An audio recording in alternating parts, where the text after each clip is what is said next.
સુરતના વરાછામાં પાલિકાએ રસ્તો ખોદી રિપેર ન કરતા એક પછી એક બાઇક ચાલકો ધડાધડ પડ્યા હતા, જે ઘટના સીસીટીવીમાં કેદ થઈ હતી. સુરતના વરાછા વિસ્તારમાં સુરત મહાનગરપાલિકાની ગંભીર બેદરકારી સામે આવી હતી. વરાછાની અર્ચના સ્કૂલ નજીક રવિ પાર્ક સોસાયટી પાસે છેલ્લા 4 દિવસથી રસ્તા પર ખોદકામ કરી કામ પૂર્ણ થઈ ગયા બાદ રોડને ખોદેલી હાલતમાં છોડી દેવાયો હતો.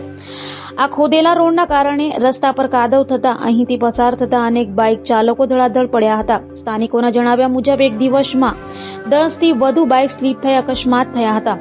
બાઇક સ્લીપ થવાની ઘટના સીસીટીવીમાં પણ કેદ થઈ છે. ત્યારે સ્થાનિકોમાં રોષ ફેલાયો હતો અને વહેલી તકે ખાડા પૂરી રોડ બનાવવા માંગ કરી હતી. નામ લાખાભાઈ. પછી 10-12 જણા પડી ગયા હતા. પછી બધાને ઊભા કર્યા. પછી સાઈડ જ આખી બંધ કરાવી દીધી ઊભા રહીને થોડોક ટાઈમ સુધી. પછી બધા ઊભા કરીને જતા રહ્યા. 10-12 જણા પડી ગયેલા હતા.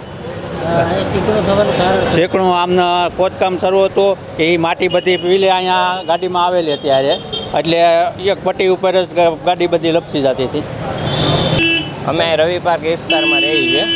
અહીંયા 3-4 દિવસ પહેલાં એસએમસીને કંઈ કારણોસર ખોદકામ કરવામાં આવ્યું હતું. તો 3-4 દિવસ નીકળી ગયા અને એ ખાડોની માટીને પાણીને ત્યાંથી નીકળતું રહે છે. એને લીધે પેલી ગાડીઓવાળા આવે ને એના ટાયરમાં માટી ચોંટે છે અને આ એ ખાડો જે પડે છે એસએમસીનો પેલી ડેનેજનો, ત્યાં બધી ગાડીઓવાળા સ્લીપ ખાઈ ગયા. તો કાલે રાતે લગભગ નહીં 10 ગાડીઓ સ્લીપ ખાઈ ગઈ છે. એમાં ઘણાને લાગ્યું.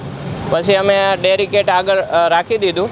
હવે અમારી તો એવી ઈચ્છા છે કે જે બને એમ જલ્દી આ એસએમસી છે ને કામ કમ્પ્લેન કરે. કેવાનું કામ ચાલુ છે ને કેટલા સમયથી કામ ચાલુ? લગભગ 3-4 દિવસ પહેલાં ખોદકામ થયું હતું. એ પછી એસએમસી એમ જ મેકીને જતી રહી.